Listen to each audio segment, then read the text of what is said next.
അപ്പൊ ഈ നടിമാരെയൊക്കെ കല്യാണം കഴിക്കാൻ ആഗ്രഹം ഉണ്ടെന്നൊക്കെ പറഞ്ഞ് വിവാദങ്ങൾ ഉണ്ടാക്കി താങ്കൾ എന്തിനാണ് മോശ കാര്യമാണോ? ഇപ്പൊ ജയഭാരതി എനിക്ക് കെട്ടണം എന്ന് പറയേണ്ട കാര്യമുണ്ടോ? അല്ല, എനിക്ക് ഇഷ്ടമാണ് ക്ലസ്റ്റർ ചോദിച്ചറിയാം. മാത്രമല്ല വലിയ വലിയ നടികളെ കുറിച്ച് വളരെ വികാരപരിതോടെ സംസാരിക്കുന്നത്. എല്ലാ വെള്ളിയാഴ്ചകളിലും ഞാൻ വനിതാ തിയേറ്ററിലും ഏതെങ്കിലും ഒരു തിയേറ്ററിൽ വെച്ച് റിലീസിന് കാണുന്ന ഒരു വ്യക്തിയാണ് ആറാട്ടണ്ണൻ. ശരിക്കും പറഞ്ഞാൽ ഇദ്ദേഹം മാഡം റിലീസ് ഉണ്ടോ എന്ന് പറഞ്ഞാൽ വളരെ ഫോർമലായിട്ട് വളരെ നന്നായിട്ട് സംസാരിക്കുന്ന ഒരു വ്യക്തിയാണ് എന്നോട്.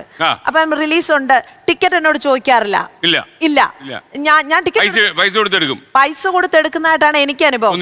ഇതൊരു പോപ്പുലാരിറ്റി ആഗ്രഹിക്കുന്ന ഒരു വലിയ വിഭാഗം തന്നെയാണ് നമ്മൾക്കിടയിൽ ഉള്ളത്.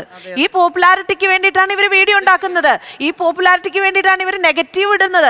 എങ്ങനെയെങ്കിലും ഒന്ന് പണം എന്ന് പറയുന്നത് സെക്കൻഡറിയാണ്. ഞാൻ മനസ്സിലാക്കിയിടത്തോളം ഞാൻ സിനിമയിൽ വർക്ക് ചെയ്യുന്ന ഒരാളാണ്. ഇപ്പൊ സിനിമാ പ്രവർത്തകരെന്ന് പറയുമ്പോൾ സിനിമാ താരങ്ങളുണ്ട്, എല്ലാവരും ഉണ്ട്, അവർക്കൊക്കെ നല്ല പബ്ലിസിറ്റിയാണ്. ഇവരുടെ ഒരു വിഷ്വൽ ഇവരുടെ ഒരു പ്ലാറ്റ്ഫോമിൽ വന്നാൽ അല്ലെങ്കിൽ ഇവരെ പറ്റി ഒരു നെഗറ്റീവ് വന്നാൽ എനിക്ക് കിട്ടുന്ന റീച്ച് ഭയങ്കരമാണ്. ആ ഒരു പ്ലാറ്റ്ഫോം അവർക്ക് സൗകര്യപ്രദമായി ഇപ്പോഴും ഉപയോഗിക്കാൻ പറ്റുന്നത് കൊണ്ടാണ് അവരിതിന്റെ പിന്നാലെ പോകുന്നത്.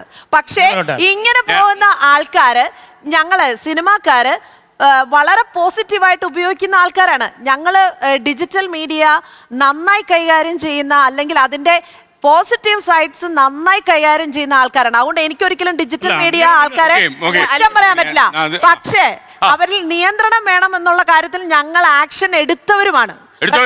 പ്രൊഡ്യൂസേഴ്സ് അസോസിയേഷൻ ഈ നടികളെ കല്യാണം കഴിക്കണമെന്നൊക്കെ പറഞ്ഞ് ജനശ്രദ്ധ നേടാൻ ശ്രമിക്കാന്ന് ഞാൻ കുറച്ച് കടന്നായി. അല്ല, അയാൾക്ക് ഇപ്പൊ കല്യാണം കഴിക്കാൻ ഒരു ആഗ്രഹമുണ്ട്.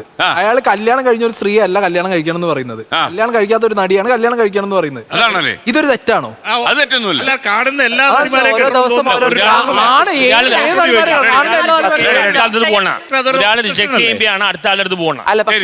ദിവസം ഓരോരുത്തർ കല്യാണം കഴിക്കണം എന്ന് പറയുന്നത് അത് വാർത്ത കൊടുക്കുന്ന മറ്റുള്ളവർക്കാണ് തെറ്റ്. പറഞ്ഞതിനല്ല, പുള്ളിയുടെ സോഷ്യൽ മീഡിയ മാത്രമേ ഇടുന്നുള്ളൂ.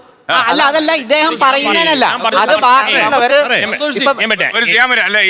ഇപ്പം ആറാട്ടന്റെ വീഡിയോ ഒക്കെ ഇന്റർവ്യൂ ചെയ്യുന്ന ആൾക്കാരുണ്ടല്ലോ, നമുക്ക് കാണാതിരിക്കാം. നമുക്കിവിടെ ഇപ്പം സോഷ്യൽ മീഡിയയിൽ ഇതുണ്ട്, നമുക്ക് വേണമെങ്കിൽ റെസ്ട്രിക്ട് ചെയ്യാം, ആ വീഡിയോ വരാതിരിക്കാനുള്ള ശ്രമം നടത്തായിരുന്നു. പക്ഷെ ഇതിനൊരു നിയന്ത്രണം വേണം. എനിക്ക് തോന്നുന്നില്ല കുറച്ചും കൂടി ഇപ്പൊ ഇവിടെ ഫ്രീഡം ഓഫ് എക്സ്പ്രഷൻ സ്പീച്ച് ഒക്കെ ഉള്ളിടത്തോളം കാലം ആൾക്കാരൊക്കെ നിരന്തരം പറഞ്ഞുകൊണ്ടിരിക്കുന്നത് എന്താണ്, അവർക്കും ഇത് പറയാൻ സ്വാതന്ത്ര്യമുണ്ട്. ഇപ്പൊ നമ്മൾ ചിഞ്ചിതയുടെ വിഷയത്തിൽ സോഷ്യൽ മീഡിയ അത്രയും ആക്റ്റീവ് ആയതുകൊണ്ടാണ് വളരെ കൃത്യമായിട്ട് പോലീസ് അതിനൊരു ആക്ഷൻ എടുത്തത്. അല്ലാന്ന് വിശ്വസിക്കുന്നില്ല. കാരണം എനിക്ക് തോന്നുന്നില്ല പോലീസ് ഇത്രയും വളരെ പെട്ടെന്ന് ഈ ഒരു വിഷയത്തിൽ ഇടപെട്ടത് തന്നെ സോഷ്യൽ മീഡിയ അത്രയും ആക്റ്റീവ് ആയതുകൊണ്ടാണ്.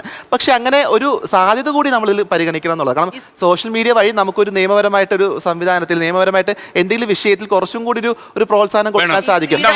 എന്ന് പറയുന്നത് ദിവസം മാറും തോറും ഒരാൾക്ക് മാറിക്കൊണ്ടിരിക്കുന്നതാണോ എനിക്ക് സംശയം.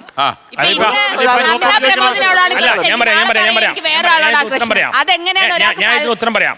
ഒരു കാലത്ത് ഞാൻ മോണോഗാമസ് നടന്നതാണ്. ഒരാൾ പ്രണയിച്ച അത് നടക്കില്ല അറിഞ്ഞപ്പോ മനസ്സിലായി ഇനി പോളിഗാമസ് നടക്കുള്ളൂ മനസ്സിലായി. ഒരു പോളിഗമിക്കുള്ള ആംബിയർ ഉണ്ടോ? രണ്ടാം പ്രാവശ്യം പറഞ്ഞു ന്യൂസ് ഇട്ടു, ഇനി മൂന്നാം പ്രാവശ്യം വേറൊരു നടീന്റെ പേര് പറഞ്ഞ ന്യൂസ് ഇടുന്നു. ഇയാളുടെ പ്രശ്നമല്ല, ഇതൊക്കെ ന്യൂസ് കൊടുത്ത് ഇയാളെ ഇതാക്കുന്ന ഇവരുടെ പ്രശ്നമാണ്. ലോകത്തെവിടെയായാലും ഏത് സമയത്തും 24 വാർത്തകളും ഓഗ്മെന്റഡ് റിയാലിറ്റി പാക്കേജുകളും എക്സ്പ്ലെയിനറുകളും വിശദമായി കാണാൻ ഞങ്ങളുടെ യൂട്യൂബ് ചാനൽ നിങ്ങൾക്ക് സബ്സ്ക്രൈബ് ചെയ്യാം.